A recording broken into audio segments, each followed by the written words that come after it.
فرمایا وَمِنْ آيَاتِهِ أَنْ خَلَقَكُم مِّن تُرَابٍ،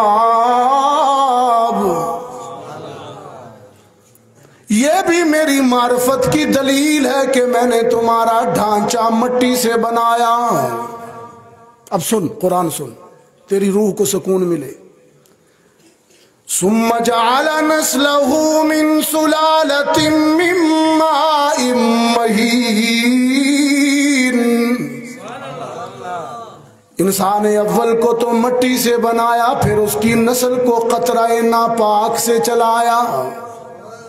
سادہ سادہ ترجمہ کر رہا ہوں، نسلہ من سلال ماء مہین، توہین والا پانی۔ ثم جعلناه نطفة في قرار مكين، پھر وہ بھی میں ہی ہوں جو شکم مادر میں اس پانی کی بوند کی پرورش کرتا ہوں۔ ثم خلقنا النطفة علقة فخلقنا العلقة مضغة فخلقنا المضغة عظاما فكسونا العظام لحما ثم أنشأناه خلقا آخر، پھر وہ میں ہی ہوں جو شکم مادر میں نطفہ کو علقہ بناتا ہوں، علقہ کو مضغہ بناتا ہوں، مضغہ سے ہڈیاں بناتا ہوں، ہڈیوں پر گوشت چڑھاتا ہوں، پھر وہ بھی میں ہی ہوں جو پانی کی ایک بے جان بوند کو 4 مہینے کے بعد چلتی پھرتی دیکھتی سنتی بولتی زندہ تصویر بناتا ہوں۔ فتبارک اللہ احسن الخالقین۔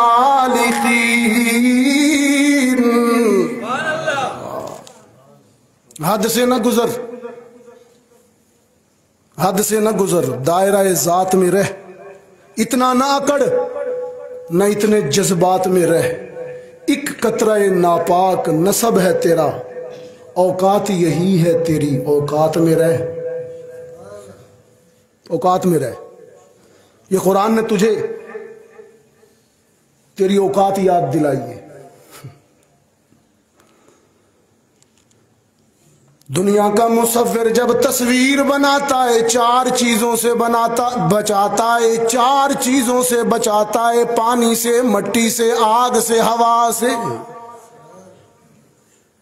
مصور کہتا ہے میری بنائی ہوئی تصویر آگ کے قریب نہ لے جانا، جل جائے گی، پانی سے دھل جائے گی، ہوا سے دھندلی ہو جائے گی، مٹی میں گدلی ہو جائے گی۔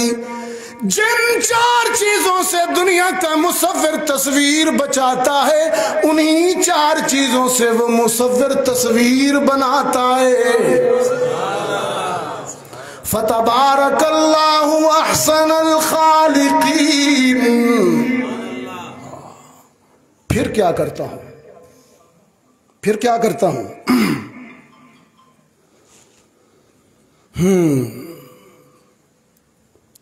ثم سویتہ، ہائے ہائے، جب میں نے آدم کا ڈھانچہ بنا دیا، مٹی سے بنا دیا، پورا کر دیا، تسویہ کر دیا، وَنَفَخْتُ فِيهِ مِن رُوحِي، ڈھانچہ تو مٹی سے بنایا، پھر اس ڈھانچے میں اپنی روح پھونکی۔ نفخت فیہ من روحی، اپنی روح، اللہ فرماتے میں نے اپنی روح پھونکی۔ وَيَسْأَلُونَكَ عَنِ الرُّوحِ قُلِ الرُّوحُ مِنْ أَمْرِ رَبِّي، میں نے انسان کے ڈھانچے میں اپنی روح پھونکی۔ بہت توجہ، نازک مرحلہ ہے تفسیر کا، کوئی عام آدمی اس پہلو کو، اس عنوان کو نہیں اٹھائے گا، ورنہ وحدت الوجود اور وحدت الشہود کے نظریے آ جائیں گے۔ میں نے آدم کے ڈھانچے میں اپنی روح پھونکی، اور اپنی روح پھونکنے کے بعد اپنا خلیفہ اور نائب بنانے کے بعد اب عالم یہ ہو گیا، آنکھ اس کی ہے دیکھتا میں ہوں، کان اس کے سماعت میری ہے، دل اس کا ہے دھڑکنوں میں رہتا ہوں، جسم اس کا ہے روح میری ہے، بدن اس کا ہے حکم میرا ہے، یہ میرا ہے میں اس کا ہوں۔ یہ وہی بات نہ جو اقبال نے کہی کہ کھیتیاں سبز ہیں تیری غذا کے واسطے، جانور پیدا کیے تیری وفا کے واسطے، شمس و قمر بحر و بر ماء و شما کے واسطے، سب جہاں تیرے لیے اور تو خدا کے واسطے۔ جسم کی غذا مٹی ہے اور روح کی غذا یہ ہے۔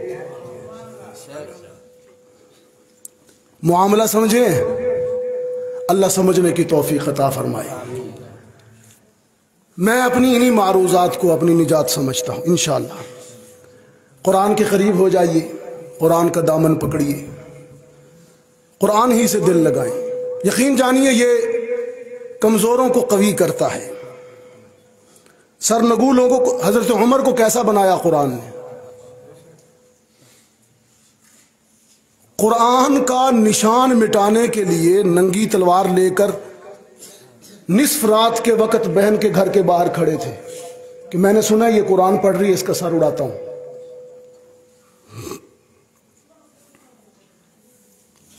کانوں میں حضرت خباب معلم تھے، حضرت عمر کی بہن اور بہنوئی کے استاد تھے، پڑھا رہے تھے اندر گھر میں رات کے وقت چھپ کر۔ کانوں میں آواز پڑی قرآن کی تو کفر کا پتھر پگھل گیا۔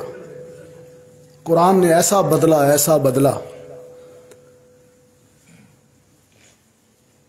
دھرتی پر اللہ کے دو بڑے گھر ہیں، دو بڑے گھر، اور دونوں قبلے ہیں، قبلتین۔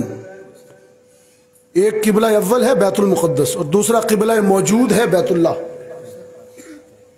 گڑی خیروں کے دوستو عجیب بات ہے، دونوں قبلے حضرت عمر نے فتح کیے۔ قبلہ اول اس دن مسلمانوں کے پاس آ گیا جس دن عمر اسلام لایا۔ محمد سے پوچھا نماز کہاں پڑھے گی؟ انہوں نے کہا یہیں دار ارقم میں۔ کہا یہاں کیوں؟ بیت اللہ میں کیوں نہیں؟ کہا وہ ابو جہل اور یہ تو نہیں کہا کہ تو تیرے ڈر سے مسلمان نہیں۔ تو عمر گرجے کہ کعبے میں نماز، کعبے میں نماز آج ادا ہو کے رہے گی، کعبے میں نماز آج ادا ہو کے رہے گی، خطاب کے بیٹے کی یہ آمد کا اثر ہے، وہ صحن حرم ایک اینٹ کا تکیہ، کیا تربیت سرور عالم کا اثر ہے۔ فرش زمین پر بیٹھ کر بولتے ہیں تو عرش بری سے ان کے بول قرآن بن جاتے ہیں۔ فکر اتنا بلند ہے، تھنکنگ اپروچ، رسائی اتنی اونچی ہے سیدنا قرآن کی وجہ سے۔ عرب و عجم پر، مشرق و مغرب پر چھا گیا قرآن، اور قرآن نے انقلاب پیدا کیا۔ اور ہم نے کیا کیا؟ ایک بات کہہ دوں، محسوس تو نہیں کریں گے، اگر کر بھی لیں تو خیر ہے، کوئی فرق نہیں پڑتا۔ ہم نے اسے مردوں کی کتاب بنا دیا۔ محسوس نہ کرنا، سچائی یہی ہے۔ آپ نے اسے مردوں کی کتاب، مر گیا چلو جی پڑھ لو، روح کے ایصال ثواب کے۔ یہ زندوں کی کتاب ہے، یہ زندوں کے لیے آئی ہے۔ لِيُنذِرَ مَنْ كَانَ حَيًّا، اے پیغمبر اس کتاب کے ذریعے ان کے اندر تبدیلی پیدا کریں جو سانس لے رہے ہیں، جو زندہ ہیں۔ یہ التجا کرتا ہے، طاقوں میں سجایا جاتا ہوں، طاقوں میں سجایا جاتا ہوں، تعویذ بنایا جاتا ہوں، دھو دھو کے پلایا جاتا ہوں، جلسے میں سنایا جاتا ہوں۔ یہ مجھ سے عقیدت کے دعوے اور قانون پہ راضی غیروں کے۔ تمہاری کچہریوں میں کیا چلتا ہے؟ قرآن چلتا ہے، ہاں ہاتھ رکھ کے جھوٹی قسم کھانے کے لیے چلتا ہے، فیصلہ نہیں ہوتا اس کے مطابق۔ علماء کو ووٹ دیجیے۔